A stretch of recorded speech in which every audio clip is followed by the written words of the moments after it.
Good. We're back on Morning Line. It's our final segment this morning. With us, Stacia Freeman, along with Andrea Hancock, both with Epic Girls. Thanks both for coming on.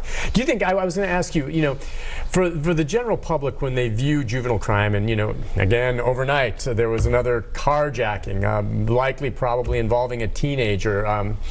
They're still looking for the suspect in that case. But I'm just wondering, is there any misconception that you would think that you could share, that you think the public has with regard to these kids, and what the perception is out there when we see crime after crime, and what the reality is with what these kids are really like? Or does it match up? Because I can tell you a lot of people just think that they're stone cold killers. Yeah, no, that couldn't be further from the truth. Okay. I would say that a lot of the girls that we've seen that have committed, maybe even violent crimes, are very smart, but they've never been settled down enough to realize how academically smart and gifted they are. And that's always was initially surprising to me. Now I've come to expect it.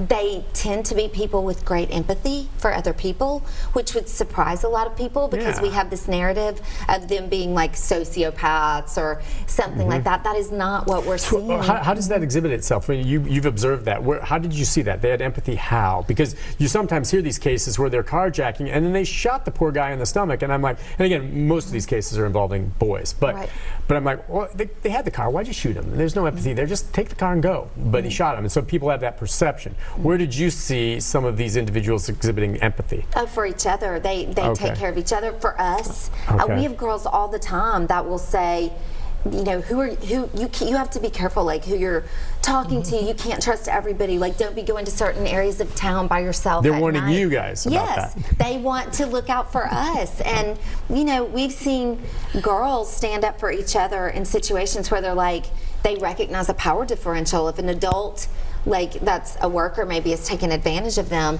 they recognize, like, that's not fair to a kid. They're just a kid. I mean, a lot of that, and I think that's interesting. That's something people would not expect, maybe from those kids, to recognize that they do have compassion for each other. They have compassion for us in a lot of instances. They're loving. Well, that tells me when all of a sudden they get a chance to build relationships, and they have, and then that makes you feel more part of something, and then you want to do good. Right. And a lot of them, they're angry and misguided anger.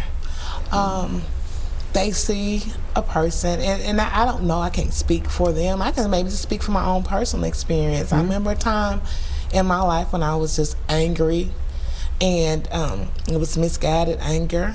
How old were you? Or from the ages of, I think, 16 all the way up to 30.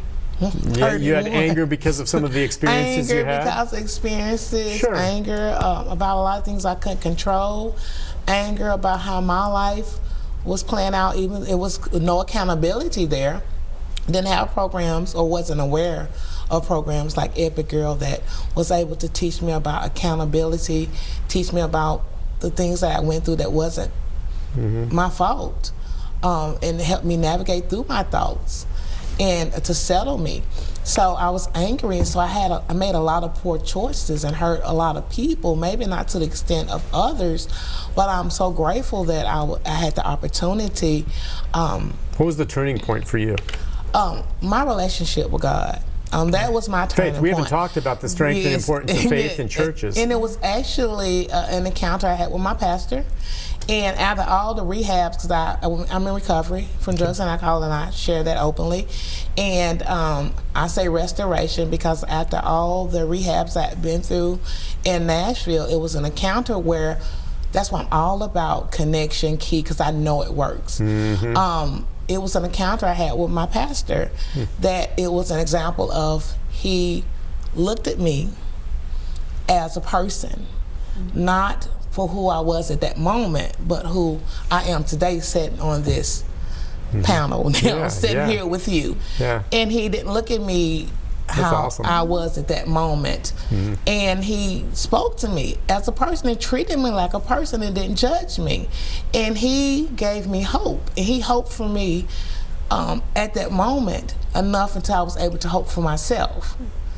And he showed me what unconditional love was about, and I ultimately learned to love myself. So it was relationship, it was connection that ultimately changed my whole life. So you were basically, that's amazing, because so you were basically the same place where many of the kids out Yes, here helping I was, now. yeah. Which in a million years, I would never have Never guessed thought that. that. Look at you. You're just a happy, smiling. I mean, I know you've had difficult times, but it's proof positive you can get through it. And you have. I mean, that's incredible. And I bet that helps you when you're out there now. Because Yes, you see it every does. child and say, you could be where I am. And I can share stories with my children, as far as my children, things that they've overcame. And guess what? We go back to connection and key. I mean, connection is the key. That is the key to everything. Connection. It goes back to that. How they went from gang affiliation, in and out of juvenile system to now graduating from college, working. One is in a master's program. You know, just how their life has changed. It's just, and hope. And I would like to say, for me, also just having a relationship and a relationship with God. That has been the foundation for me and my family. Okay, and that works for so many people. Yes. And now a lot of these kids, and faith is, never to be discounted. I think that's real important. So that's part of the equation.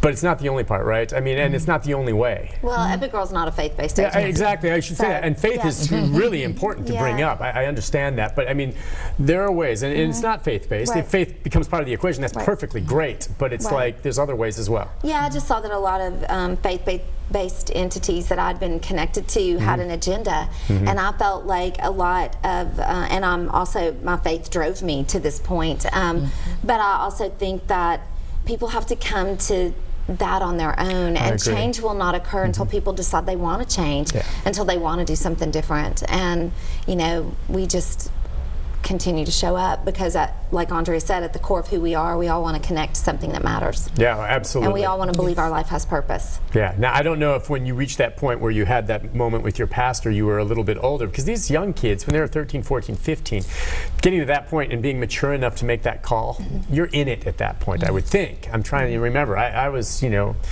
not very mature when I was that age. And Boys aren't as smart as girls. Yeah, I think sorry. I'm going to be the first to agree with you on that. I absolutely agree with you on that. Well, as we wrap things up, just in terms of where we go from here, you've watched Broken too, and that piece continues to air with our I-Team on News Channel 5 Network. It paints a pretty dark picture in some ways. That's why I'm glad we're doing shows like this to show there's people out there. But I mean, it just seems like it's getting worse. Okay. Well, I think I'm just Kathy calling it like I Zimbach see talked it. about last night that we actually haven't seen the rise that some people think that we've seen. It sure seems like I've seen a rise in violent crime, and I'm not just talking about in Metro. I'm talking about just in general, the level of it. And I'm not saying maybe in the last year or two, but just over the last decades move on. It's not getting better. It's getting worse in terms of the level of crime. I would point to the fact that we're not. When I was in school, I knew my teachers. My teachers were engaged in my life. They knew me. They knew my family. I knew my neighbors. But now I feel like with social media and all of us always being on our phone, we're not as likely to reach out to people and get to know people on kidding. And I think there's this huge social experiment going on today on our youth, and we are going to bear the brunt of the repercussions. You're for not that. kidding. The three of us cannot really comment on how it's going to manifest itself Exactly. with Yes. our kids. You see them when they're small, starting right off the bat, and they're on. Good and bad. But you're right, it's a social experiment. We shouldn't be experimenting with our kids. Exactly. But you know, it's a way of we talk life. about relationship, but their way of building relationship and the way we build Completely relationship different. It's totally different. Yes. Yeah. If we had a panel this morning with some of these kids, and they could be bright as you could say, I wish we had brought some. there'd be just be crickets. Okay, you know, Yes. I'd be trying to.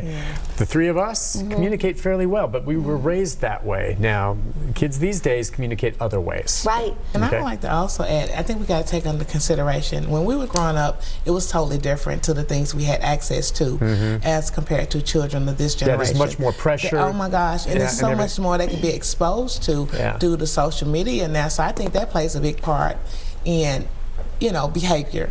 Yeah. Because they're exposed Pressure. to a lot more earlier than what we were when we was growing up. No Right. question about it. Hey, if someone wants to get involved with Epic Girl, where do they go? They go to our website, which is epicgirl.net. Okay, And they can .net. sign up to be a mentor. We need mentors.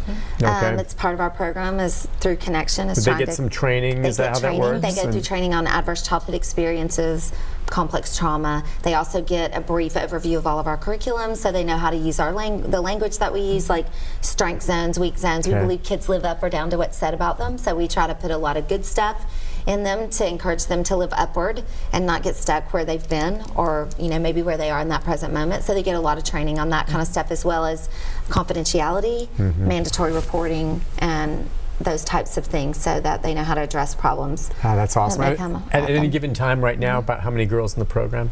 We've seen to date a little over 1,200 girls. Okay. And we see active in the program about 60 to 80. 60 to 80 at any given time, and it's a constant turnover as it goes. Hopefully some of them move on and do well, and as things go. Well, listen, Epic Girls, great organization. Thank you so much. Thank you so much, both of you, for coming on. And let us know when you have fundraisers and things like this, if we can do anything to help promote that for you, because we need more organizations like Epic Girl, which, by the way, you're coming up with one that's going to be for boys too. Right, we are. It's not going to be called Epic Boy, it'll be called C4. C4, we've launched it at Johnson Alternative, so. Well, let us know how that goes too. That's great that you'll help, because you think across the board. Thank you for coming on. We'll take a break. I'll be back with a programming note about tomorrow, or rather Monday, right after this. Great job, you guys.